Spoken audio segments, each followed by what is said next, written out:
कि Chang counsellor ह्यूंग की उस पार्टी में अटैक कर देता है। अब आगे चैंग और बाकी सारे वॉरियर्स उसके साथ जो होते हैं वो उस घर का दरवाजा तोड़कर अंदर घुस रहे होते हैं और सभी सिपाही और नौकर है ना नीचे झुके होते और डरे होते।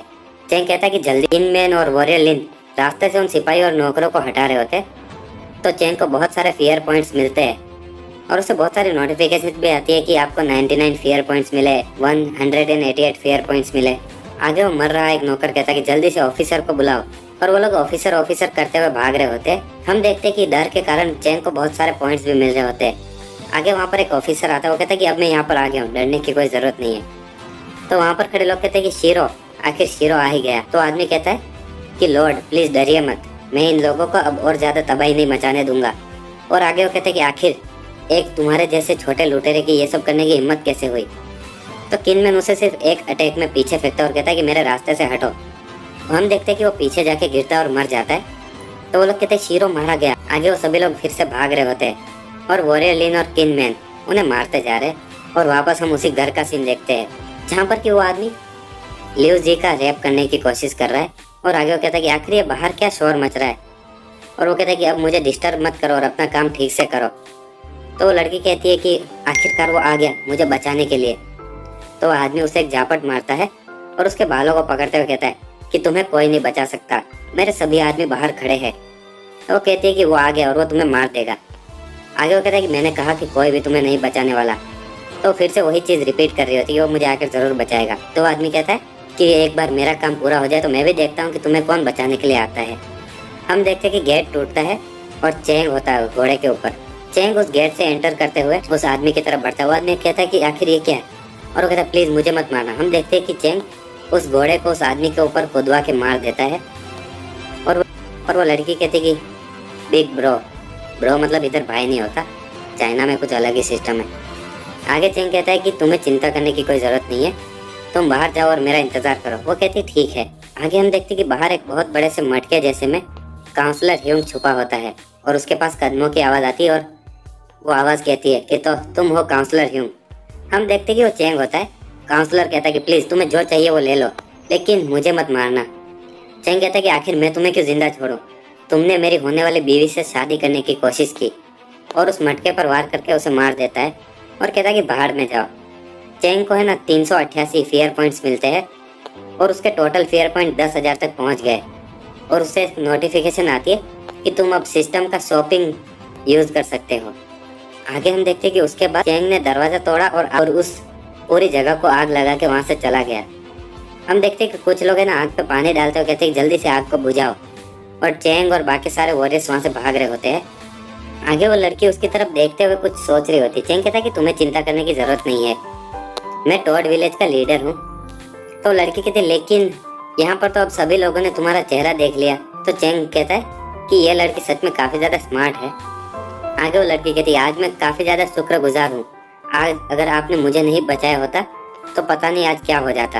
आगे चैंग कहता है कि मिस लियो, मुझे पता है कि आप काफ़ी ज़्यादा सीरियस हो और मुझे ये भी पता है कि मिस लियो अपनी शर्तों को है ना मानने के लिए काफ़ी ज़्यादा फेमस है।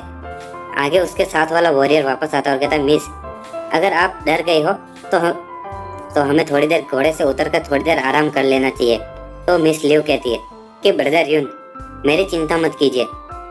और अभी टॉड विलेज के मास्टर की बातों को सुनते हैं और यहाँ से जल्द निकल जाते हैं। तो यून कहता है कि बात यह है कि मास्टर चैंग एक आउटसाइडर है और मुझे नहीं लगता है कि हमें उसे अपनी फैमिली के है ना मैटर के बारे में चिंता करने देनी चाहिए। तो लड़की कहती है कि मास्टर चैंग अब कोई आउटसाइडर नहीं है, अगर ब्रदर यून ऐसा सोचते हैं कि मेरी रेपुटेशन इतनी अच्छी नहीं है तो आप चाहो तो है ना मुझे फॉलो मत करो। और आगे कहते हैं क्या मास्टर चैंग मेरे कमज़ोर होने पर मुझे छोड़ देंगे। तो चैंग कहता है कि भले कुछ भी हो जाए लेकिन चिंता मत करो, मैं एक ऐसा लुटेरा हूँ जिसके पास एक पूरा पहाड़ है, तो तुम्हें किसी चीज़ की चिंता करने की ज़रूरत नहीं है। तो लड़की कहती है हाँ आखिर में मास्टर चैंग को कमज़ोर कैसे समझ सकती हूँ। और जनरल यून वहाँ पर सोच रहा होता है कि जब काउंसलर का बेटा मिस को है ना रेप करने वाला था तो चैंग ने उसे बचाया और इसलिए अब उन्हें चैंग से प्यार हो गया है। लेकिन मैंने यंग लेडी को बड़ा होते हुए देखा है और उसे दिन ब दिन और भी ज़्यादा खूबसूरत होते हुए देखा है। आखिर मैं यंग लेडी को एक इस जैसे लुटेरे के साथ कैसे ले जाने दूँ, मुझे यंग लेडी को यहाँ से जल्द लेके जाना होगा। आगे वो लड़की कहती अब जब हम इस शहर से बाहर आ गए हैं तो तुम्हें मुझे बार बार मिस बुलाने की कोई जरूरत नहीं है। तुम मुझे डायरेक्टली मेरे नाम से बुला सकते हो या फिर तुम मुझे ले भी बुला सकते हो। मेरे करीबी लोग मुझे यही बुलाते हैं। आगे वो जनरल कहता कि आखिर हमें और कितनी दूर जाना है। हम अगले दिन टॉड विलेज का सीन देखते हैं जहाँ पर कि लीना ढोल बजा रही होती है और चैंग वहाँ पर सबके सामने खड़ा होता है। तो सभी लोग देख के सोच रहे होते हैं आखिर ये यहाँ पर क्यों आया है। तो वहाँ पर खड़ा एक एल्डर कहता है कि मेरी लिव फैमिली हमेशा से अच्छाई का साथ देती रही है और आखिर मैं एक लुटेरा कैसे बन सकता हूँ। अगर मैं लुटेरा बना तो मैं मरने के बाद अपने पूर्वजों से कैसे मिलूंगा और उन्हें अपनी शक्ल कैसे दिखा पाऊंगा। आगे वो दूसरे खड़े लोग कहते हैं एल्डर लिव, आप कुछ दिनों के लिए आराम कर लीजिए। हमारे बच्चे और औरतों को भी अभी थोड़ा आराम की जरूरत है और हमारे कुछ लोग इन लुटेरों से जल्दी कुछ निपट ही लेंगे।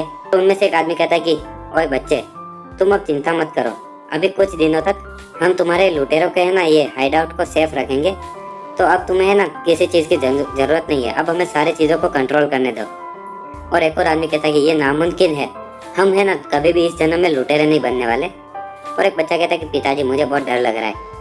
आगे बटलर यूं कहता है मास्टर वो लोग तो, और सभी लोगों को काफी ज्यादा गुस्सा आ रहा होता है। आगे चेंग मन में सोचता है कि मैंने है ना 90 से भी ज्यादा लोगों को लिव फैमिली से बचाया है, तो हमारे टॉड विलेज की है ना पॉपुलेशन 6 लोगों से 96 हो जाएगी। लेकिन मुझे इन लोगों को है ना पूरी तरह से मुझे ज्वाइन करवाना होगा, तभी सिस्टम है ना ये टास्क को कंप्लीट करेगा। और अगर मुझे सिस्टम को और ज़्यादा डेवलप करना है तो मुझे 6 लोगों से तो ज़्यादा की ही ज़रूरत पड़ेगी। मुझे अभी सिस्टम की कोई नई लिस्ट नहीं मिली है, ये लोग अभी मेरे पूरी तरह से है ना वफादार नहीं हुए हैं। और आगे कहता है मुझे किसी तरह से उन्हें ना अपना वफादार बनाना होगा। और आगे वो किन मैन की तरफ देखते हुए सोचता है कि ये लोग सच में बहुत ज़्यादा बेवकूफ़ है, मुझे इनको है ना सुधारना होगा। और आगे कहता है किनमैन, इन सभी को यहाँ से बाहर निकाल दो। किनमैन नीचे उतरता है और एक एक करके उन सभी लोगों के वॉरियर्स को मारने लगता है और कहता है कि ये लो। और आगे कहता है कि चलो और किसको आना आ जाओ, और उन सभी को मारते हुए कहता है कि चलो मेरे मुक्के का स्वाद चखो। तो वहाँ खड़ा जनरल ल्यून कहता है कि तो ये नौकर इतना ज़्यादा ताकतवर है, ये उस दिन वाले उस वॉरियर लिन से तो बहुत ज़्यादा ताकतवर है। हम देखते हैं कि किनमैन वहाँ पर खड़े सभी वॉरियर्स को धूल चटा देता है और वो एल्डर वहाँ खड़ा खड़ा देख रहा होता है और कुछ नहीं कहता। चैंग कहता है कि मैं अभी भी यहाँ पर खड़ा हूँ, और क्या तुम्हें अभी भी लगता है कि टॉड किंग की जो बातें होती है वो झूठी है। तो तभी वहाँ पर वो लड़की आती है और कहती मास्टर चैंग, हम लोग अब यहाँ से जाना चाहेंगे। चैंग कहता है कि ठीक है निकल जाओ। और उसी दिन दोपहर को लिव फैमिली के सभी लोगों को टॉड विलेज से बाहर निकाल दिया गया। चैप्टर 41 की शुरुआत में हम देखते हैं चैंग कहता है कि तुम मेरे विलेज पर कब्जा करना चाहते हो, लेकिन मैं उतना भी अच्छा इंसान नहीं।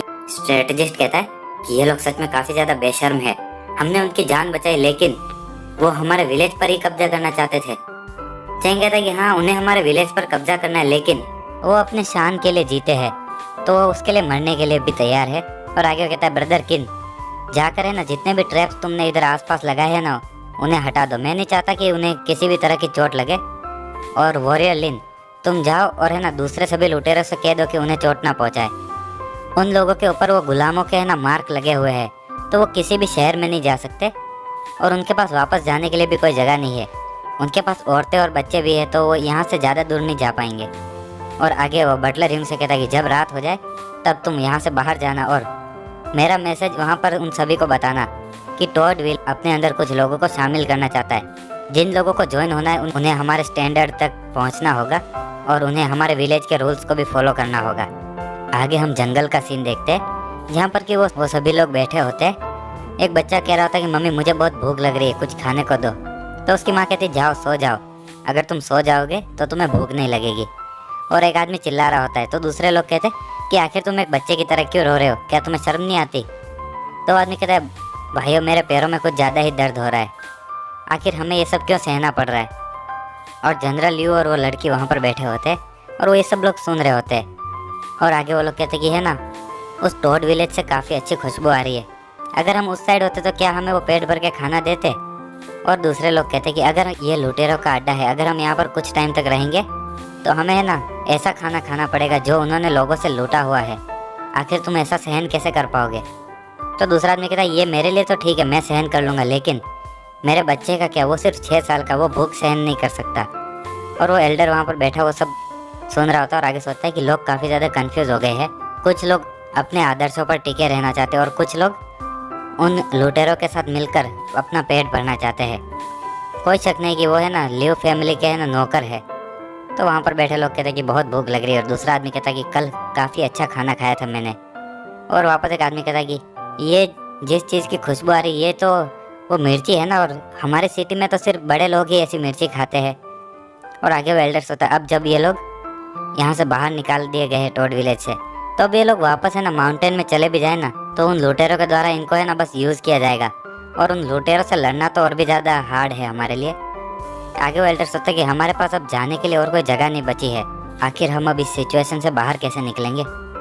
आगे बटलर यूं आता है और कहता है कि कल सुबह हमारा टोड विलेज लोगों को अपने अंदर शामिल करेगा, और जो लोग इंटरेस्टेड है वो लोग सुबह आ सकते हैं टोड विलेज गेट पर। तो वो एल्डर मन में सोचता है तो ये इनके प्लान्स में से एक है। आगे रात होती है और वो जनरल लियू वहाँ पर आता है। वो कहता है कि ग्रैंडपा लियू, मेरे पास एक प्लान है, लेकिन मुझे पता नहीं है कि ये काम करेगा कि नहीं। एल्डर कहता है बोलो। आगे वो कहता है कि हमारे कुछ लोग काफ़ी ज़्यादा भूखे हैं, अगर हम उन्हें उस टोड विलेज के गेट के सामने रखें तो चैंग ज़रूर उन्हें अंदर लेगा, और जैसे ही वो गेट खोले हम अपने कुछ बूढ़े और कमज़ोर लोगों को वहाँ भेज देंगे, और बाकी हम में से जो ताकतवर लोग हैं वो उनके साथ बाद में है ना नेगोशिएशंस कर सकते हैं। तो एल्डर कहता है सुनो बच्चे, जिन लोगों के आदर्श अच्छे होते हैं ना वो लोग दूसरों से काफ़ी अच्छा बर्ताव करते हैं, और अगर चैंग हमारे साथ अच्छा बर्ताव कर रहा है तो हमें उसे चोट नहीं पहुंचानी चाहिए। आगे रात अभी भी चली रही होती है और एक आदमी पहाड़ के ऊपर जाते हुए कहता है कि प्लीज़ दरवाज़ा खोलो, प्लीज़ दरवाज़ा खोलो, मैं है ना तुम लोगों को ज्वाइन करके एक लुटेरा बनना चाहता हूँ। तो पीछे खड़े लोग कहते हैं कि आखिर तुम हमारे लियो फैमिली के पूर्वजों से मरने के बाद मिलोगे कैसे? अगर तुम अभी एक लुटेरा बनोगे तो क्या तुम उनके सामने अपना सिर ऊपर कर पाओगे? तो दूसरा आदमी कि हमारे पूर्वज मर चुके हैं और वो हम जिंदा लोगों की कोई मदद नहीं कर सकते, और मैं तो लियो फैमिली का सिर्फ एक छोटा सा नौकर हूँ। हमारी फैमिली तो कब की है ना ख़त्म हो चुकी है और हम सभी को गुलाम बना लिया गया है। वो कहता है कि मैं बस जीना चाहता हूँ। आगे हम देखते हैं कि जिन लोगों को एक बार है ना सामने से विलेज में बुलाया गया था और उनके लिए खाना कपड़े सब कुछ तैयार थे, लेकिन उन्होंने अपने है ना इज्जत के लिए या कहूँ शान के लिए या गर्व के लिए वो सब ठुकरा दिया। लेकिन अब वो लोग है ना घुटने टेक कर अपना सिर ज़मीन पर है ना रगड़ सकते हैं ताकि कोई उनके लिए गेट खोले और उन्हें खिला सके। ये काफ़ी ज़्यादा बेइज्जती वाला काम है। आगे वो आदमी सोचता है कि क्या ये काफ़ी नहीं था कि मैं इतनी बेइज्जती सहन करके यहाँ पर आया और ये लोग फिर भी गेट नहीं खोल, मुझे मेरी इंसानियत की है ना इज्जत को दाव पे लगा के यहाँ पर आना पड़ा। मैं यहाँ पर है ना ज़मीन पे पड़ा पड़ा भीख मांग रहा हूँ दया के, लेकिन क्या ये भी काफ़ी नहीं है? आगे हम देखते हैं कि चैंग सो रहा होता है और वो मन में सोचता है कि मैंने इन लोगों की काफ़ी इज्जत की थी, लेकिन मुझे नहीं लगता कि इनको इंसानों की भाषा ठीक से समझ आती है और इसलिए मुझे ये सब करना पड़ रहा है। और आगे वो सोचता है कि खाने के लिए भीख मांगना तो है ना अपनी ज़िंदगी की भीख मांगने से भी बेकार है। अगले दिन सुबह हम देखते हैं कि टॉड विलेज का गेट खुल जाता है और वो सभी लोग देखते हैं कि ओह ये गेट खुल गया। और हम देखते हैं कि है ना एक ही रात में गेट के बाहर बहुत सारे लोग खड़े थे टॉड विलेज को ज्वाइन करने के लिए, और वो सभी लोग कहते हैं कि हम आपका विलेज ज्वाइन करना चाहते हैं, प्लीज़ हमें अंदर ले लीजिए। तो चैंग और बटलर ह्यूंग एक टेबल सेट करके बोलते कि ठीक है, अब सभी लोग लाइन बना के खड़े हो जाओ और हमारे टॉड विलेज का रिक्रूटमेंट अभी शुरू होने वाला है। बटलर ह्यूंग कहता है कि हमारे टॉड विलेज को ज्वाइन करने के लिए तुम्हें इंटरव्यू देना होगा और हमारी कुछ कंडीशन पूरी करनी होगी। तो एक आदमी कहता है कि मैं आपका टॉड विलेज ज्वाइन करना चाहता हूँ। बटलर ह्यूंग कहता है तुम्हारा नाम? वो कहता है सुन जियो। आगे वो कहता है पहले तुम क्या करते थे? वो कहता है मैं पहले मास्टर के लिए खाना बनाता था। बटलर ह्यूंग कहता है कि तुम्हारे पैर पर चोट लगी हुई है। वो कहता है कि बहुत बड़ा पत्थर इस पर गिर गया था, लेकिन मैं बहुत ज़्यादा भारी वजन उठा सकता हूँ, इतनी ताकत है अभी भी। बटलर ह्यूंग कहता है लेकिन तुम्हारे केस में थोड़ा ये मुश्किल लग रहा है मेरे लिए तुम्हें विलेज में लेना। वो आदमी कहता है प्लीज़ मुझे विलेज में ले लीजिए, मैं आप कहोगे वो काम करूँगा और मेरा ये टूटा हुआ पैर भी उसके बीच में नहीं आएगा। बटलर ह्यूंग कहता है मास्टर आपको क्या लगता है? सिस्टम हमें उसकी इन्फॉर्मेशन दिखाती है सुन जू और एक काफ़ी अच्छा खाना बनाने वाला शेफ़। चैंग कहता है कि चलो उसे अभी के लिए ज्वाइन करने दो और उसकी पोजीशन है ना सी क्लास में रखना। और वो आदमी कहता है थैंक यू मास्टर। और आखिर ये सी क्लास क्या है? चैंग कहता है कि तुम्हें जल्दी पता चल जाएगा भविष्य में, और पहले तुम्हारे पैर पर लगी हुई चोट किसी को बताओ। और एक बात याद रखना, तुम अभी भी इंटर्नशिप पीरियड में हो, तो अगर तुम ठीक से काम नहीं करोगे तो तुम्हें बाहर निकाल दिया जाएगा। आगे चैंग कहता है कि अब अगला। आगे वहाँ पर वॉरियर लिन आता है और कहता है कि मास्टर वो जनरल लू अपने साथ कुछ लोगों को है ना लुआई सिटी से अपने साथ लाया है। चैंग कहता है आखिर वो कहाँ है, चलो उनसे चल के मिलते हैं। आगे है ना चैंग जाते हुए कहता है कि जनरल लू आप तो वो बर्थडे प्रेजेंट देने गए थे ना उस राजा को, तो आखिर आप वापस क्यों आ गए इतनी जल्दी? जनरल कहता है कि हाँ, मैंने अपना काम पूरा कर लिया इसलिए मैं वापस आया हूँ। चेंग कहता लगता तो नहीं कि आपका सारा काम ठीक से गया होगा। तो जनरल लू कहता है कि आखिर ऐसा क्यों बोल रहे हो, सब कुछ अच्छे से गया है। लेकिन इस बार जनरल लू की वो युजाओ सिटी की है ना ट्रिप बहुत ही बेकार थी। वो उतनी अच्छे से नहीं की जितनी उन्हें लगा था।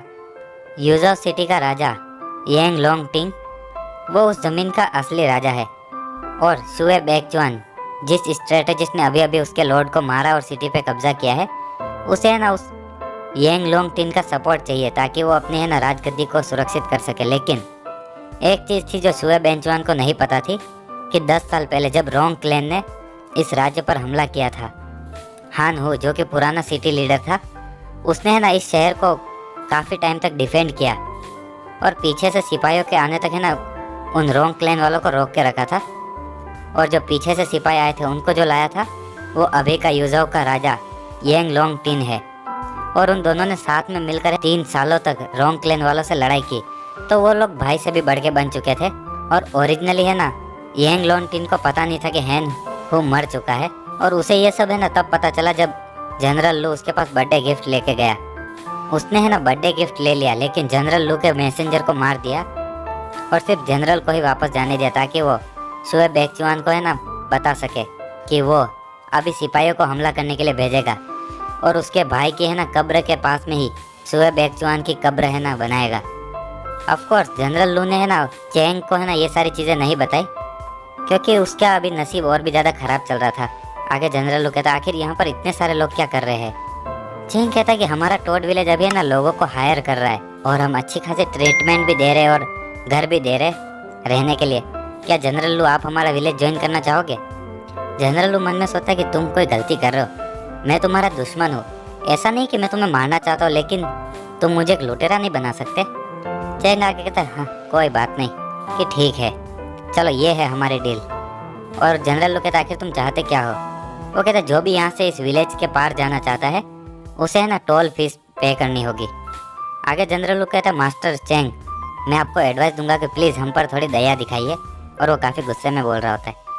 चेंग कहता है कि अगर तुम्हें यहाँ से जाना है ना तो तुम्हें उतना तो देना ही होगा जितना कि तुम्हारे मास्टर सुए ने है ना कॉन्ट्रैक्ट में साइन किया है, तो इसे ज़्यादा बड़ी बात मत बनाना। जनरल लू कहता मेरे पास कोई पैसे नहीं है। चेंग कहता है कि मुझे नहीं लगता ये कोई प्रॉब्लम होगी, मुझे पता है कि हमारे जनरल के पास बहुत पैसे हैं और मुझे आप पर पूरा भरोसा है, और इसलिए आप चाहो तो है ना मैं पैसे दे दो और हम आपको एस्कॉर्ट सर्विस देंगे, तो दूसरे कोई लुटेरे आपको छू भी नहीं पाएंगे। तो जनरल लू मन में सोचता है कि एक एस्कॉर्ट सर्विस, मैं वैसे भी इन लुटेरों से वापस पंगा नहीं ले सकता, ये काफ़ी खतरनाक लोग हैं, और अगर टोड विलेज हमारे साथ आता है तो दूसरे लुटेरे हम पर हमला नहीं करेंगे, लेकिन अभी मेरे पास पैसे नहीं है। चेंग कहता है कि अगर तुम्हारे पास पैसे नहीं तो यहाँ पर 2 लोगों को छोड़ के चले जाओ। जनरल लू मन में सोचता है कि छोटी गलतियों से बड़ी बदकिस्मती आती है, और आगे कहता है कि सॉरी ये सारे मेरे लोग हैं और मैं इन्हें इनके घर तक सुरक्षित पहुँचाऊँगा। और आगे वो एक ग्रीन जेड निकालते हुए कहता है ये ग्रीन जेड ये हम सभी लोगों की टोल फीस के लिए काफ़ी होना चाहिए। चेंग कहता है कि हाँ ठीक है, और मैं अभी है ना जनरल लू को इस माउंटेन से नीचे भेजने के लिए कुछ लोगों को अरेंज करता हूँ। जनरल लू कहता है मास्टर चेंग आपकी हेल्प के लिए शुक्रिया, और मुझे उम्मीद है कि हम वापस कभी मिलेंगे।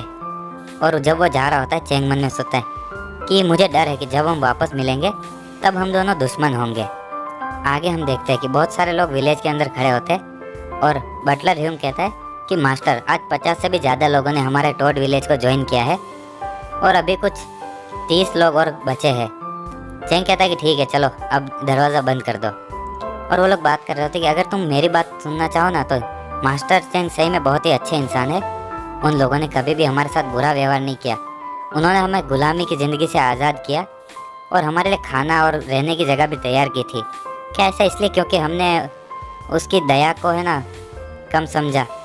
तो वो एल्डर उधर बैठा होता है और वो कहता है ओए कि अगले दिन चेंग टेबल पर सो रहा होता है और मिस लियो वहाँ पर आती है। वो उसे देख कर कहती मास्टर चेंग।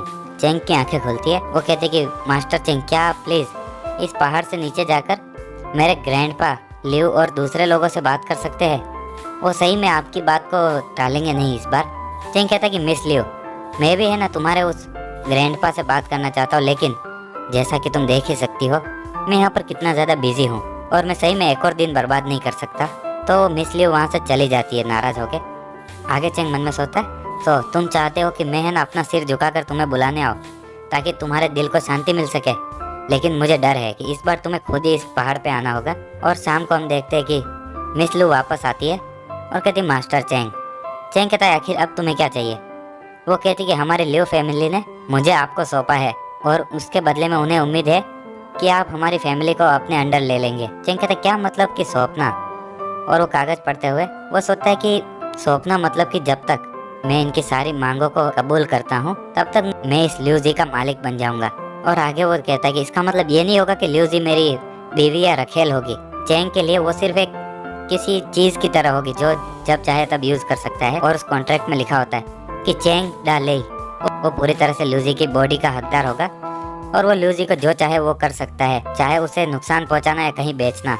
आगे वो पढ़ते हो सकता है कि लियो फैमिली के पास अब सही में और कोई रास्ता नहीं बचा है, तो इसलिए अब वो है ना लियो जी को अपनी सेफ्टी के लिए बदलने के लिए आगे हो सकता है। मुझे लगा था कि जब तक मैं लियो जी के साथ अच्छे रिलेशनशिप रखूंगा ना तो लियो फैमिली मेरे लिए ज्यादा मुश्किलें नहीं पैदा करेगी ताकि वो है ना इस यंग लेडी की इज्जत बचा सके। लेकिन डर के माहौल में अक्सर लोग गलत डिसीजन ले लेते हैं। भले ही लियो जी एक गुलाम बन गए हो, लेकिन मुझे इस सिचुएशन का फायदा नहीं उठाना चाहिए। फिलहाल के लिए तो वो है ना एक तरह की अदला बदली की चिप की तरह यूज हो रही है, लेकिन अब मैं ना कहूँगा तो लियो फैमिली की सिचुएशन अब और भी ज़्यादा बुरी हो जाएगी। आगे वो खड़ा होता हुआ लियो जी के सिर पे हाथ रखते हुए कहता कि फाइन, वो लोग चाहे तो यहाँ रह सकते हैं। आगे हम देखते कि लियो फैमिली अब टोड विलेज के प्रोटेक्शन के अंडर आ गई है और अब वो है ना सभी लोग एक एक करके टोड विलेज में आ रहे हैं। आगे हम देखते हैं कि वहीं एल्डर वहाँ जंगल में बैठा होता है और वो जनरल लियो वहाँ आता है। वो कहता है, मिस्टर लियो प्लीज आप भी हमारे साथ पहाड़ के ऊपर चलिए, अब काफी ज्यादा देर हो रही है और आपने कई दिनों से ठीक से आराम भी नहीं किया है। तो वो एल्डर कहता है, ठीक है चलो चलते हैं। और वो दोनों टोड विलेज की तरफ आ रहे होते हैं। चेंग उसे देखता है और वो एल्डर भी चेंग को देखता है। वो दोनों कुछ नहीं कहते। एल्डर आगे बढ़ते हुए अपने सिर पर लगी हुई पट्टी को खोलता और कहता है कि है मेरे लू फैमिली के पूर्वजों, मैं मू जून अब आप लोगों के पास जल्द ही आ रहा हूँ। और अपना सिर जमीन पे पटक कर आत्महत्या कर लेता है। वो सभी लोग देखते हैं कि ग्रैंडपा लियो, और वो लोग देख के हैरान हो जाते। चेंग मन में सोचता है कि अब मुझे पता चला कि इस जमाने में भी ऐसे लोग हैं जो कि अपनी इज्जत के लिए जान भी दे देंगे। और आगे कहता है कि ओल्ड मैन, आखिर तुम्हें एक हीरो बनने की क्या ही जरूरत थी। और आगे चेंग मन में सोचता है कि समझदार लोगों को इतना भी है ना घमंडी नहीं होना चाहिए, उन्हें अपने लोगों की है ना रिस्पॉन्सिबिलिटी लेनी चाहिए और ऐसे ही अपनी मर्जी से कभी भी मरना नहीं चाहिए। ये तो अपने लोगों को छोड़ के जाने जैसा हुआ। और वो लोग सोचते हैं कि लियो मुन ने अपने आप को मार दिया।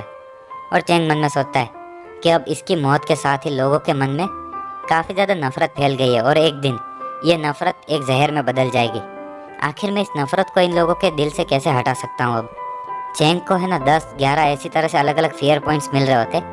चेंग सोचता है कि ओ तो इस तरह से भी हम फियर पॉइंट्स पा सकते हैं। आगे बटलर कहता है कि मास्टर आपके ऑर्डर क्या है। चेंग मन में सोचता है आखिर मैं ऐसी सिचुएशन में क्या ही बोल सकता हूँ। और वो कहता है पहले इस एल्डर की बॉडी को दफनाओ और फिर इन सभी लोगों को घर ले जाकर इनके सोने की व्यवस्था करो।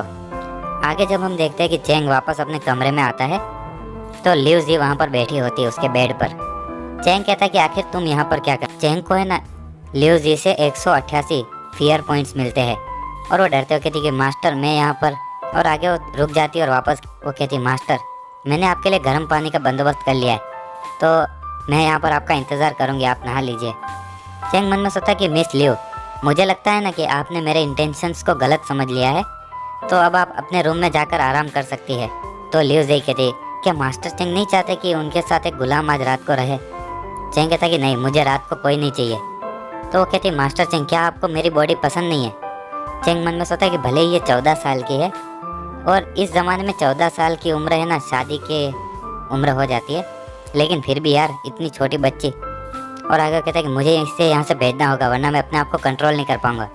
और वो कहता है कि ठीक है अगर तुम नहीं जाओगे तो मैं ही चला जाऊँगा। तो लियो जी उसे जाते हुए देखकर कहती कि अगर मास्टर चेंग मेरे साथ नहीं रहना चाहते तो मेरे पास अब जीने के लिए और कोई वजह नहीं है। चेंग कहता है कि मुझे लगता है ना कि हमारे बीच में कोई गलत फहमी है। लियो जी अपने बालों में से एक सुई निकालते हुए कहती कि अगर मास्टर चेंग अगर आपको मैं इसलिए नहीं पसंद हूँ ना क्योंकि मैं एक वेश्यालय में थी और मैं शराबियों के साथ नाचती थी तो मैं जीने के लायक नहीं हूँ। और अपनी सुई अपने गले पर रख लेती है। चेंग कहता है कि लगता है तुम्हें कुछ गलत फहमी हो गई है। मुझे तुम पसंद नहीं हो ऐसा नहीं कहा मैंने, तुम बस बहुत जवान हो अभी और तुम्हें अभी ये सुई नीचे रखनी होगी। तो लियो कहती मैं इतनी भी छोटी नहीं हूँ। और आगे वो कहती कि मुझे पता है कि आप काफ़ी ज़्यादा अच्छे इंसान हो और मेरे साथ कभी कुछ बुरा नहीं करोगे, लेकिन अगर आप इस रूम से अभी ऐसे ही चले जाओगे तो दूसरे लोगों को लगेगा कि मास्टर मुझे पसंद नहीं करते और मैं पहले गुलाम थी और आपने मुझे बचाया था। चेंग कहता है क्या? और आगे वो मन में सोचता है कि हाँ वैसे पूरी तरह से गलत भी नहीं है, इस ज़माने के लोग काफ़ी ज़्यादा है ना अंधविश्वास, तो आगे चल कर लियो जी के लिए आगे प्रॉब्लम हो सकती है अगर मैं अभी बाहर जाता हूँ। तो वो कहता है ठीक है ये काम कर सकता है। और आगे वो उनके बीच में और आगे वो बेड पर उनके बीच में एक छोटे टेबल जैसा रखता है और कहता है कि चलो मैं पहली चीज़ तो तुम्हें बता दूँ, सीक्रेटली है ना इस साइड मत आ जाना, मैं बिल्कुल सहन नहीं करूँगा और अब तुम सो सकती हो। तो आगे वो कहती कि मास्टर चेंग। चेंग कहता है कि क्या अभी तक तुम्हें नींद नहीं आई? वो कहती है कि मैंने है ना कभी भी लोगों को सर्व करने के लिए कुछ किया नहीं, क्या आपको मेरी मदद चाहिए किसी चीज़ में? चेंग कहता है कि हाँ एक चीज़, तुम्हें है ना भविष्य में दूध ज़्यादा पीना चाहिए। तो वो लड़की कहती है यहाँ पर कोई गाय वगैरह तो है नहीं। तो चेंग कहता है तो तुम्हें ज़्यादा पपैया खाना चाहिए। वो कहते आखिर ये पपैया क्या होता है? चेंग कहता है तुम्हें ना अपनी छाती की एक्सरसाइज करनी चाहिए। वो कहते आखिर ये क्या होती है? चेंग कहता है छोड़ो अभी जाके सो जाओ। चेंग को आवाज़ आती जूनियर, बहादुर नौजवान। और चेंग कहता है आखिर मैं कहाँ पर हूँ? क्या ये सिस्टम की स्पेस है? और हम देखते हैं वो किसी अलग ही स्पेस में आ गया होता है। सिस्टम के हाथ में कुछ टूल्स होते हैं और वो कहती है कि यो बॉय बहुत टाइम से नहीं मिले। चेंग कहता है आखिर ये तुम्हारे हाथों में क्या है? वो कहती है उप्स इन छोटी सी चीज़ों पे ध्यान मत दो, और तुम 10,000 फेयर पॉइंट तक हासिल कर चुके हो, तो अब तुम अपने विलेज को लेवल 2 का कर सकते हो और तुम्हें और भी ज़्यादा ऑप्शंस दिए जाएंगे। चेंग कहता है क्या? लेकिन मैंने तो अभी है ना लियो फैमिली को हमारे विलेज को ज्वाइन करवाया और अभी तक हमारे विलेज में सिर्फ 98 लोग हुए हैं और रिक्वायरमेंट तो लेवल 2 के लिए 100 लोगों की थी ना। आगे वो कहता है आखिर ये सारी चीज़ें इतनी मुश्किल कैसे हो सकती है बनाने के लिए? तो सिस्टम कहती है कि है ना शुरू के स्ट्रक्चर को बनाने के लिए ना रिक्वायरमेंट काफ़ी ज़्यादा सिंपल है, लेकिन जैसे जैसे तुम्हारे विलेज का लेवल बढ़ेगा ना ये ज़्यादा रिक्वायरमेंट और बढ़ती जाएगी। चेंग कहता है कि तुमने तो ये पहले नहीं बताया था मुझे, क्या ये हो सकता है कि तुम्हें भी इस चीज़ के बारे में नहीं पता था? तो सिस्टम हंसते हुए कहती है कि मुझे कुछ मिनट दो, मैं तुम्हारी है ना बैनर स्किल को है ना एक्टिवेट करने में मदद करती हूँ। और आगे एक मैजिक कार्ड यूज़ होता है रिक्रूट, और सिस्टम आगे कहती है कि इस रिक्रूट स्किल का कूलडाउन काफ़ी ज़्यादा लंबा है और है ना तुम्हारे विलेज की रेपुटेशन के साथ वो बदलता रहता है। आगे वो फ्लैग जैसी चीज़, उसमें एक नोटिफिकेशन आती है ग्रेड सी को है ना रिक्रूट करना ओपन हो चुका है। और अगले दिन बटलर कहता है कि मास्टर 2 लोग हमारे विलेज को ज्वाइन करने के लिए आए हैं और वो गेट के बाहर वेट कर रहे हैं कि बैनर स्किल और रिक्रूट चालू होने के कारण 2 लोग टॉड विलेज को ज्वाइन करने आते हैं। अब आगे चेंग कहता है कि ये तुम्हारे लिए काफ़ी गर्व की बात है कि तुम हमारा टॉड विलेज ज्वाइन करना चाहते हो और नेचुरली मुझे भी काफ़ी ज़्यादा अच्छा लग रहा है। भविष्य में हम सब एक परिवार की तरह है। हम देखते कि वो 2 लोग जो आए होते वो दोनों जुड़वा होते, वो दोनों है ना चेंग को नमस्ते कहते हुए कहते हैं कि नमस्ते बिग बॉस। सिस्टम उन दोनों की इन्फॉर्मेशन एक ही बार में दिखाती है कि लियाओ जिया और लियाओ ये दोनों की उम्र 27 साल और 29 साल है। चेंग कहता है कि वाह, सिस्टम की एक ही विंडो में मैं 2 लोगों की इन्फॉर्मेशन देख पा रहा हूँ, ये तो काफ़ी अच्छी बात है। और मुझे सिर्फ एक ही हीरो मिलना चाहिए था ना, तो मुझे 2 मिले हैं, ये स्किल तो काफ़ी अच्छी है। और क्या हो सकता है अभी मेरी रिक्रूट करने की स्किल थोड़ी लो लेवल की है, तो अगर भविष्य में वो स्किल ज़्यादा लेवल की हो जाएगी तब मैं और भी ताकतवर लोगों को अपने इस बैनर की मदद से विलेज में बुला पाऊँ। आगे चेंग कहता है बटलर ह्यूम, इन दोनों है ना जुड़वा भाइयों को साइन कर लो और आज से वो हमारे परिवार का एक हिस्सा है। आगे चेंग को एक नोटिफिकेशन आती है कि आपके विलेज की पॉपुलेशन 100 तक पहुंच और आपको है ना एक लॉटरी निकालने का चांस मिलता है, क्या आप लॉटरी निकालना चाहोगे? चेंग कहता है कि नहीं, विलेज का लेवल बढ़ाना पहले आता है और अब सिस्टम की स्पिरिट आ जाओ। हम देखते कि सिस्टम उसके सामने आती है और कहती है दुनिया का चैनल बनाना कंप्लीट हुआ। आगे सिस्टम कहती है अब तुम है ना इस दुनिया में जो हीरो नहीं है ना उसे भी बुला पाओगे, लेकिन इससे है ना तुम्हें कम से कम 10,000 फेयर पॉइंट एक बार के लिए लगेंगे। चेंग कहता 10,000 फेयर पॉइंट, और आखिर मुझे अगले 10,000 फेयर पॉइंट इकट्ठा करने में अब कितना टाइम लगेगा? तो सिस्टम कहते चिंता मत करो, अगर तुम्हारी रेप्यूटेशन बढ़ेगी ना तो तुम्हारी ये पॉइंट्स को कलेक्ट करने की स्पीड भी बढ़ेगी।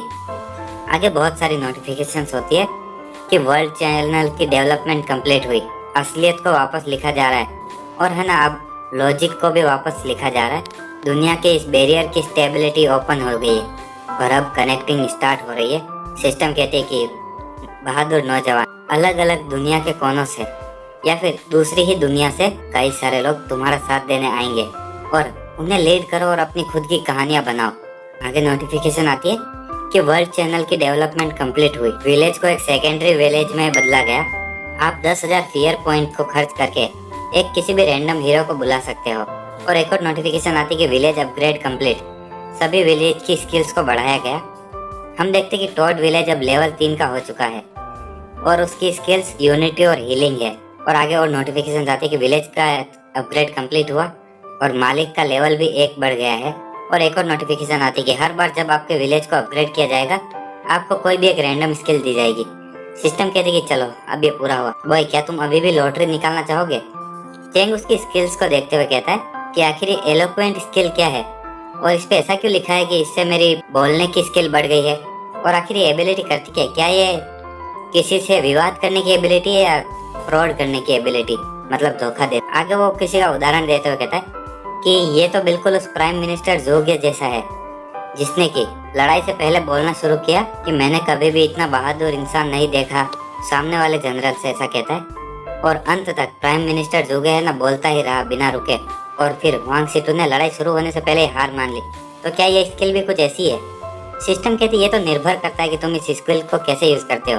तो क्या ये अच्छी स्किल नहीं है? तो चेंग कहता है कि मुझे एक हीरो बुलाना है लेकिन 10,000 फेयर पॉइंट, ये सब तो मेरे सिर्फ डेवलपमेंट का ही खर्चा है। आगे वो कहता है कि चलो ये सब भूल जाओ और लॉटरी निकालो। सिस्टम कहते ठीक है, लॉटरी मशीन बाहर आओ। आगे हम टॉड विलेज के नीचे पहाड़ का सीन देखते हैं जहाँ पर कि यिंग सू की वही नौकरानी उस पहाड़ की तरफ जा रही होती है और मन में सोचती है कि हमारी यंग लेडी ने इस चीज के बारे में काफी सोचा। वो ये सब कुछ है ना इस लुटेरे के कारण ही तो कर रही थी और अब कुछ हो गया है और इसलिए उन्होंने मुझे इस लुटेरे के पास वापस मदद के लिए भेजा है। आगे वो कहती कि भले है ना वो काउंसलर यूंग की पूरी फैमिली खत्म हो चुकी है लेकिन हमारी यंग मिस को है ना बहुत ज्यादा नफरत की जा रही है और असलियत में तो ये हमारी मिस की गलती भी नहीं है। और आगे वो कहती कि हमारे मास्टर ने भी यंग मिस को घर से बाहर निकाल दिया और उनको एक बस छोटा सा है ना फैमिली का रेस्टोरेंट दे दिया ताकि वो खुद को सपोर्ट कर सके। आगे वो जाते हुए कहती कि हमारी यंग मिस एक प्रिंसेस है और इसलिए उसे है ना अपने मुंह पर एक पर्दा रखना चाहिए।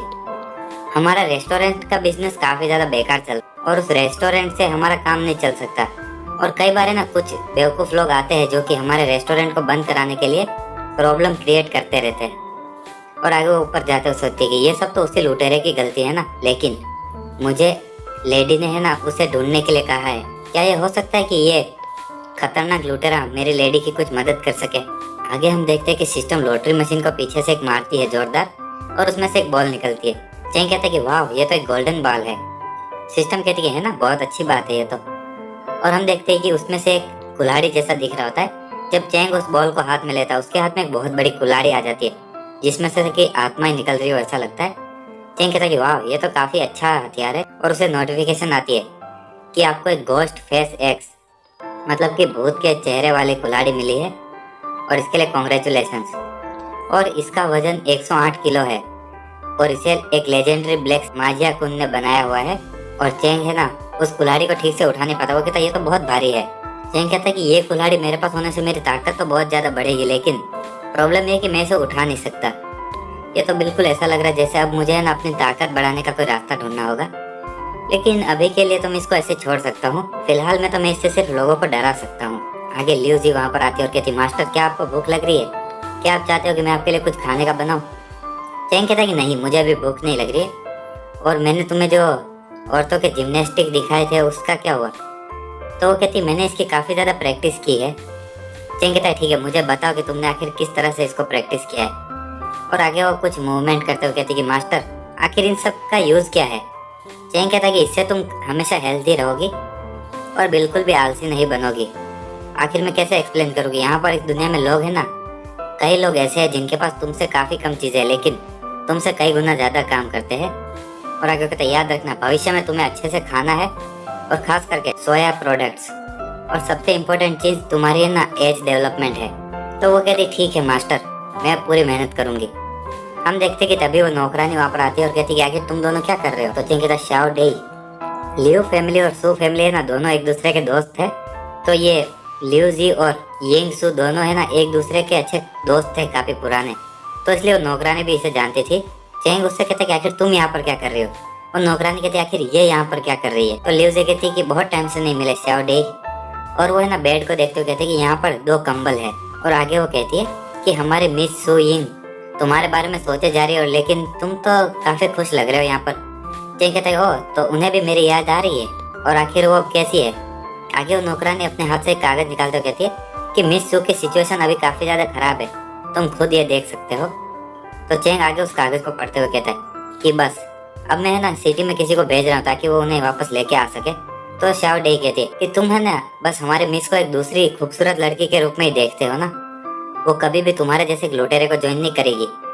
और लास्ट टाइम जब तुमने ह्यूंग फैमिली पर अटैक किया तो अब पूरा शहर तुम्हारी तलाश में है, तो तुम है ना शहर के अंदर नहीं जा सकते। चैंग कहता है कि ओह ऐसी बात है। आगे सिस्टम कहती है कि यंग मिस का तीसरा मिशन एक्टिवेट हो चुका है, आपको मिस सू यिंग को रेस्टोरेंट चलाने में मदद और शहर में सबसे अमीर बनाना है। आगे चैंग कहता है लियूजी तुम जाओ और बटलर ह्यूंग और उन दोनों जुड़वा भाइयों को लेकर आओ। लियूजी कहती है ठीक है मास्टर। आगे चैंग शाओ डे की तरफ देखता है और उसकी तरफ बढ़ने लगता है। वो कहते कि लुटेरे आखिर तुम क्या करने की कोशिश कर रहे हो। चैंग उसके पास में जाते हुए कहता कि शाओ डे। तो वो नौकरानी सोचती है तो इसलिए इसने है ना लियूजी को बाहर भेज दिया ताकि ये मेरा फायदा उठा सके। आखिर इस बुरे आदमी ने अपना असली कलर दिखाई दिया। चैंग उसे ना कुछ चांदी के सिक्के देते हुए कहता है कि ये रखो और अपने लिए कुछ नए कपड़े खरीद लेना, और हाँ यहाँ पर जो भी हो रहा है ना इसके बारे में तुम्हारी उस मिस को मत बताना। और वो चांदी के सिक्के लेती है और राहत की सांस लेती है। आगे बटलर ह्यूंग और वो दोनों जुड़वा भाई आते हैं। चैंग कहता है कि आखिर हमारे पास इस विलेज में अभी कितना पैसा है। बटलर कहता है कि हमारे पास 122 सिल्वर है। चैंग कहता है कि ठीक है इसमें से 100 सिल्वर शाओ डे को दे दो। वो कहते हैं कि ये तो कुछ ज्यादा ही नहीं है। चैंग कहता है कि इसे ले जाओ और बटलर ह्यूंग के साथ जाकर ये सब ले आओ, और है ना वहाँ पर हमारे वेयर हाउस में काफी ज्यादा कपड़े और जरूरत का सामान भी, तुम है ना ये सब यहाँ से ले जाओ और यंग मिस को दे देना। आगे वो कहता है कि ओए तुम दोनों तुम्हारे सिर पर तो कोई इनाम नहीं है ना। तो वो दोनों कहते हैं सॉरी हम दोनों भाइयों ने अभी तक कुछ है ना क्राइम किए नहीं है, लेकिन आप चिंता मत कीजिए, अब हमें जब भी मौका मिलेगा हम कुछ ऐसा गुनाह करेंगे ना जिससे कि सभी लोग डर जाएंगे। चैंग कहता है कि सिस्टम क्या तुम्हें सच में लगता है कि इन दोनों का दिमाग ठिकाने पर है। चैंग कहता है कि मैं तुम्हें लुए सिटी में किसी को है ना बचाने के लिए असाइन कर रहा हूँ, और वो है ना भविष्य में मेरी बीवी होने वाली है। तो वो दोनों जुड़ा भाई कहते चिंता मत कीजिए बॉस, हम आपकी बीवी को किसी भी तरह का नुकसान नहीं पहुंचने देंगे। चैंग कहता है तो अगर कोई तुम्हारी भविष्य की होने वाली सिस्टर इन लॉ को तंग करेगा तो तुम क्या करोगे। तो वो दोनों भाई कहते कि हम लोग तो चैंग कहता है कि तुम उनका है ना शरीर निचोड़ कर उनका खून पूरी तरह से निचोड़ डालोगे। तो वो दोनों भाई कहते लेकिन क्या उन्हें मारना काफी नहीं होगा। आगे हम रात का सीन देखते जहाँ पर चैंग ने है ना लिू जी को कुछ पेपर और इंक लाने के लिए कहा, और उसने अपना एक बिजनेस एक्सपीरियंस लिखना स्टार्ट किया जो कि दूसरी दुनिया से उसे मिला था, और अलग अलग चीज़ों के आइडिया देने लगा ताकि शाओ डे है ना वो ले जाकर यिंग सू को दे सके। लेकिन उसे इस दुनिया की भाषा ठीक से नहीं आती, तो उसने लिू जी को है ना ये लिखने के लिए कहा। अगले दिन हम देखते कि शाओ डे वो सारे गिफ्ट लेकर वापस चली गई, और चैंग खुद उसे है ना लिवे सिटी के गेट तक छोड़ने गया था। हम है ना एक जगह का सीन देखते हैं जो कि काफी ज्यादा बड़ा मार्केट जैसा लग रहा होता है, और कुछ लोग कह रहे होते हैं कि जल्दी आइए अंदर, हमारे लिए तो ग्राहक भगवान का रूप है। आगे हम देखते हैं कि यिंग सू वहाँ पर बैठी हुई कुछ लिख रही होती है और कहती है कि हमारे इनकम और खर्चे काफी ज्यादा अलग अलग है। आगे कहती है कि भले ही ये जगह काफी अच्छी है रेस्टोरेंट के लिए, लेकिन यहाँ पर हमारा सिहालव रेस्टोरेंट के साथ काफी ज्यादा कंपटीशन है।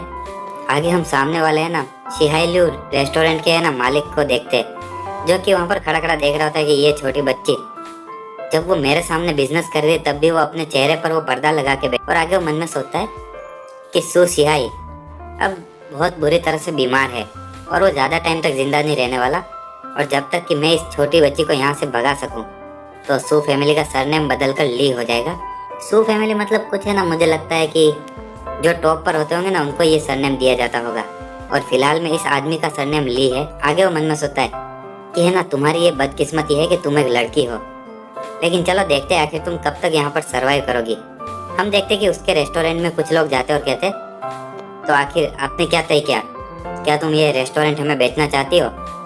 तो यिंग सू कहती मैंने तुम्हें पहले कह दिया ना कि मैं ये रेस्टोरेंट कभी भी तुम्हें नहीं बेचूंगी। वो आदमी कहता कि मिस सू मैं आपको रेकमेंड करूंगा कि आप इतनी है ना जिद्दी ना बने, ये एक मर्दों की दुनिया है और ये कोई ऐसा मैटर नहीं है जो कि आपके जैसी एक कमज़ोर लड़की अकेली हैंडल कर पाएगी। तो यिंग सू कहती है कि प्लीज अब आप सभी लोग बाहर चले जाइए, हम रेस्टोरेंट बंद करने वाले हैं। तो उनमें से एक आदमी कहता है बंद करने वाले हो? क्या तुम्हें दिखता नहीं हम यहाँ पर पीने आए हैं? और अपने मेहमानों से कोई ऐसे बात करता है? तो सुइंग आगे कुछ नहीं बोल पाती और आगे किसी नौकर इनके लिए जाओ और थोड़ी सी वाइन लेकर आओ। आगे वो वाइन उनके गिलास में भरते हुए कहता कि माफ करना, मैंने आपको बहुत देर तक इंतजार कराया। तो वो आदमी उस वाइन का गिलास नीचे फेंकते हुए कहता है कि हाँ, तुम्हारी हिम्मत कैसे हुई? आखिर तुम्हारे जैसा एक छोटा सा नौकर मुझे वाइन कैसे सर्व कर सकता है? मैं चाहता हूँ कि बॉस सू वो लड़की खुद आकर मुझे है ना वाइन पिलाए। और आगे वो आदमी कहता है मैंने सुना है कि उस पर्दे के पीछे तुम्हारा चेहरा काफी ज्यादा खूबसूरत है, तो आज मैं देखने वाला हूँ कि उस पर्दे के पीछे आखिर है क्या। और आगे एक आदमी कहता है कि ये लड़की बहुत टाइम तक लुटेरे के साथ रही है और अभी भी है ना एक वर्जिन होने का नाटक कर रही है। तो हम देखते कि पीछे से वो दोनों जुड़वा भाई आते हैं। उसमें से एक भाई एक मटका लेकर उसके सिर पर फोड़ देता है और बाकी दोनों लोग उसे देखते हैं। आगे बढ़ते हुए दोनों जुड़वा भाई उनकी तरफ बढ़ते हैं और एक एक को है ना बुरी तरह से मार कर बाहर फेंक देते हैं। और फिर हम देखते हैं कि वो बाहर गेट के बाहर पड़े होते हैं। तो जुड़वा भाई कहते हैं कि यहाँ से निकल जाओ कचरे कहीं के, और अगर तुमने वापस यहाँ कभी आने की कोशिश की तो अगली बार सिर्फ तुम्हारे हाथ पैर के साथ ही ये चीज खत्म नहीं होगी। यिंग सू वो सब देख रही होती है और कुछ समझ नहीं पाती है। वो दोनों जुड़ा भाई कहते हैं सिस्टर इन लॉ, माफ कीजिएगा हमें आने में देर हो गई। श्याओ डे भी वहाँ पर आते हैं और कहते मिस आप ठीक तो है ना? यिंग सू कहती कि आखिर तुम इन्हें यहाँ पर लेकर आई हो। तो वो दोनों जुड़ा भाई कहते हैं कि हमारे बॉस ने हमें ऑर्डर दिया है कि हम सिस्टर इन लॉ की रक्षा करें, और अगर आपको किसी भी तरह का टास्क है तो हम उसे कंप्लीट कर देंगे। आगे श्याओ डे कहती मिस ये है ना चैंग के द्वारा भेजे गए लोग हैं और उसने हमें ना 100 सिल्वर भी दिया है और काफ़ी अलग अलग सामान भी। तो यिंग सू कहती कि है ना ये सारी चीज़ें बाहर मत रहने दो, हम ये चीज़ें बाद में बात करेंगे, पहले उन सभी सामान को है ना अंदर ले आओ। आगे हम देख रहे होते हैं कि दोनों जुड़वा भाई वो सामान अंदर ले रहे होते हैं और सू यिंग कहती है श्याओ डे तुम्हारे वहाँ पर जाने की ट्रिप में तुम्हें कोई प्रॉब्लम तो नहीं हुई? तो श्याओ डे कहती है कि नहीं मिस, मैं कुछ है ना लुटेरों से मिली, लेकिन जब मैंने उनसे कहा कि मैं टॉड विलेज की मदद लेने आई हूँ तो उन लुटेरों ने मुझे छूने की भी कोशिश नहीं की। तो सुइंग कहती है कि बहुत अच्छी बात है कि तुम ठीक हो। आगे श्याओ डे कहती है मिस उसने आपके लिए एक लेटर भी लिखा है। तो सुइंग उसे देखते ही कह देती कि ये तो किसी औरत की हैंड राइटिंग है ना। तो श्याओ डे कहती कि मिस आप सही में काफ़ी ज़्यादा समझदार हो। तो वो कहते आखिर क्या हुआ? आगे श्याओ डे उसे सारी चीज़ें बता रही होती है। श्याओ डे को चैंग पर पूरी तरह से भरोसा था, लेकिन उसे असल में पता नहीं था कि क्या हुआ था। उसने बस है ना कमरे में 2 बिस्तर देखे थे और ये कोई ज़्यादा बड़ी प्रॉब्लम नहीं है अगर यिंग सू को ये पता चल जाए कि लूजी सिर्फ एक गुलाम है चैंग की। लेकिन चैंग है ना अभी उसके काफ़ी ज़्यादा करीब है, तो इससे शायद भविष्य में कुछ प्रॉब्लम हो। तो सुइंग कहती हाँ ये मर्द भी ना।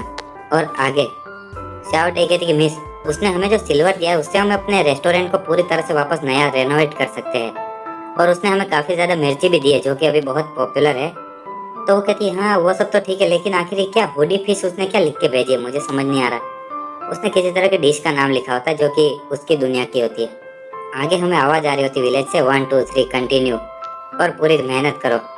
हम देखते हैं कि टॉड विलेज में वॉरियर लिन वहाँ पर सभी लोगों को ट्रेन कर रहा था और उन्हें ना सिर्फ पंच मारना और भागने के सिवा और कुछ ज़्यादा नहीं सिखा रहा था। उन सभी लोगों ने किसी तरह की यूनिफॉर्म पहनी हुई थी और वो वही बोरिंग रिपीटेटिव ट्रेनिंग किए जा रहे थे बार बार रोज रोज, और वो कुछ फालतू के है ना शब्द भी चिल्लाते थे जिनका उन्हें मतलब भी नहीं पता था। 7 दिन बाद इन लोगों में है ना कुछ चेंज दिखने को मिले, लेकिन और वो लोग काफ़ी ज़्यादा अब है ना अच्छा बर्ताव करने लगे थे। आगे लिu जी वहाँ पर आती है और एक आदमी से कहती है कि सर सुन जियो मास्टर तुम्हें ढूंढ रहे हैं। वो कहता है कि ठीक है मैं 1 मिनट में आया, और आगे वो जाते हुए मन में सोचता है कि इन दिनों बॉस हमेशा है ना मुझे ढूंढते रहते और मुझे ऐसी चीज़ों के बारे में बताते जिनके बारे में मैंने कभी नहीं सुना, जैसे कि पाव चिकन, फिश फ्लेवर गोट और ये हॉट पॉट। आखिर ये सब क्या है? और आज फिर से बॉस मुझे ढूंढ रहे। मुझे पता नहीं कि आज आखिर कोई सीरियस डिस्कशन होने वाला है कि नहीं। वो कहता है कि बॉस क्या आप मुझे ढूंढ रहे थे? चैंग कहता है कि सुन जीव, क्या तुमने कभी इस चीज़ का नाम सुना है जिसको ब्रेड कहते हैं? वो कहता है ब्रेड? नहीं मैंने कभी नहीं सुना। चैंग कहता है कि इसका है ना शेप थोड़ा स्क्वायर जैसा होता है, और हाँ ये गोल गोल भी हो सकता है, और इसे है ना आटे नमक के साथ बनाया जाता है और इसको बेक किया जाता है। और आगे वो एक ड्राइंग बनाता हुआ कहता है कि ये है ना इसके जैसा दिखता है। तो वो कहता है क्या ये किसी केक के जैसा है? तो चैंग कहता है नहीं ये एक केक नहीं है, ये है ना केक से बड़ा है और उससे ज़्यादा सॉफ्ट होता है। तो सुन जीव कहता है कि क्या ये स्टीम केक है?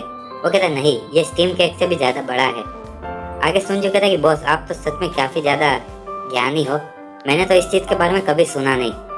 चेंग कहता है कि तुम्हें ना एक अवन बनाना होगा और फिर उसमें ना आटा वगैरह डाल के और ब्ला ब्ला अलग अलग चीजें बताने लगता है। और आगे वो कहता है कि ब्रेड को बनाने के लिए सबसे मेन चीज अवन बनाना है, तो चलो पहले हम वो बनाते हैं। आगे हम किचन का सीन देखते हैं, जहाँ पर कि चेंग उन्हें बताते हुए कह रहा होता है कि इस तरह से तुम्हें ना एक स्टीम केक बनाते हो, लेकिन ब्रेड को इस मेथड से नहीं बनाया जा सकता। चेंग को है ना काफी ज्यादा मुश्किल हो रही थी वो सारी चीजें याद करने के लिए जिससे कि ब्रेड बनाई जा सके। और है ना ब्रेड को बनाना इतना भी आसान नहीं है, उसके लिए तुम्हें कम से कम थोड़ी बहुत स्किल्स तो चाहिए ही होती है, और खास करके अवन में बनाने के लिए। आगे हम देखते हैं कि वो लोग ब्रेड बना रहे होते हैं, लेकिन कई बार ब्रेड पूरी तरह से जली हुई निकली तो कई बार है ना कच्ची निकली, और कई बार फेल होने के बाद उन्हें पहली बार एक बराबर कुक हुए ब्रेड मिली। चेंग उस ब्रेड पर शहद डालते हुए कहता है कि ल्यूजी इसे ना शहद के साथ चख के देखो। तो ल्यूजी उसे खाते हुए कहते कि ये तो बहुत ही यम्मी है और मास्टर आपको भी इसे ट्राई करना चाहिए। चेंग कहता है कि अगला स्टडी करना चाहिए कि हमें ना एक पोट का निचला हिस्सा कैसे बनाते हैं। और उस दिन पूरे टोड विलेज में हर किसी ने इस चीज को ट्राई किया जिसको ब्रेड कहते हैं, और इसका यूनिक स्वाद खास करके बच्चों में बहुत ज्यादा पॉपुलर था। आगे हम वापस उसी स्ट्रीट का सीन देखते हैं जहाँ पर कि सू यिंग कहती है कि क्या ये सच में इम्पॉसिबल है कि और लोगों को हायर करना, मैं चाहे उतनी सैलरी दे सकती हूँ। तो वो आदमी कहता है नहीं, अब है ना सैलरी की तो बात ही नहीं रही है, भले ही तुम मुझे कितना भी पैसा दो, लेकिन कोई भी इंसान अब आपके साथ काम नहीं करना चाहता है। और हाँ एक और चीज़, वो कहती क्या है, वो कहता है कि सॉरी बॉस मेरी माँ काफ़ी ज़्यादा बीमार है, तो अब मुझे नहीं लगता कि मैं आपके यहाँ और ज़्यादा काम कर पाऊँगा। वो कहती है कि क्या तुम भी जाना चाहते हो शॉप मैनेजर, अगर कोई प्रॉब्लम हो तो आप मुझे बता सकते हो, मैं आपको, और अगर पैसे की प्रॉब्लम है तो मैं आपको दे सकती हूँ। वो कहते हैं कि बॉस मुझे भी जाते हुए पछतावा हो रहा है और इसलिए आपको मुझे कोई पैसे देने की ज़रूरत नहीं है। तो सू यिंग कहती है कि मैनेजर तुम हमारी सू फैमिली के काफ़ी पुराने मेंबर हो, तो अगर तुम जाना चाहते हो तो मैं आपको रोकूंगी नहीं, लेकिन थोड़ी देर बाद मेरे ऑफिस में आकर अपनी सैलरी ले जाइएगा। तो कहता है बॉस आखिर आप मुझे फोर्स क्यों कर रही हो, प्लीज़ मुझे बस जाने दीजिएगा। तो सू यिंग वो देखते हुए चौंक जाते हैं आखिर ये सब चल क्या रहा है, और हम देखते हैं कि सामने वाला रेस्टोरेंट का मालिक वो सब देख के हंस रहा होता है। और आगे वो आदमी कहता है गुड बाय मिस सू।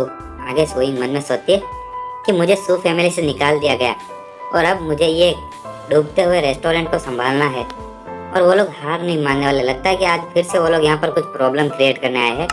तो श्याओ डे कहती कि मिस कैसा रहेगा कि मैं मार्केट में जाकर और कुछ काम करने वाले लोगों को खोजूं। तो वो कहते कि कोई ज़रूरत नहीं है, वैसे भी अब हमारे साथ काम करने के लिए कोई नहीं मानेगा। तो श्याओ डे कहती मिस तो आखिर हमें क्या करना चाहिए। और हम देखते कि सामने से है ना वही आदमी आता है और कहता है क्या तुम मिस सू हो। तो वो कहती है हाँ, और आखिर तुम कौन हो। वो आदमी कहता है कि चलो सभी लोग बाहर आ जाओ। हम लोग वहाँ पर पहुँच गए और सभी औरतें उसमें से बाहर आती है। वो कहती है कि मेरा नाम सुन जीव है, सिस्टर इन लो, आपसे मिलकर अच्छा लगा। और सभी लोग ऐसा ही कहते हैं। तो वो कहती है कि बस बहुत हुआ और भविष्य में बार बार मुझे ये बुलाना बंद करना। और वो लोग है ना काम करते हुए भी कहते हैं कि ठीक है सिस्टर इन लो, अगर आपको किसी भी चीज़ की ज़रूरत हो तो हमें पूछने में हिचकिचाना मत। और वो सुनकर है ना सू यिंग काफ़ी ज़्यादा शर्मा जाती। और इसी के साथ हमारा चैप्टर 48 भी यहीं ख़त्म होता है। अगर आपको वीडियो पसंद आए तो लाइक शेयर एंड सब्सक्राइब कर दीजिएगा।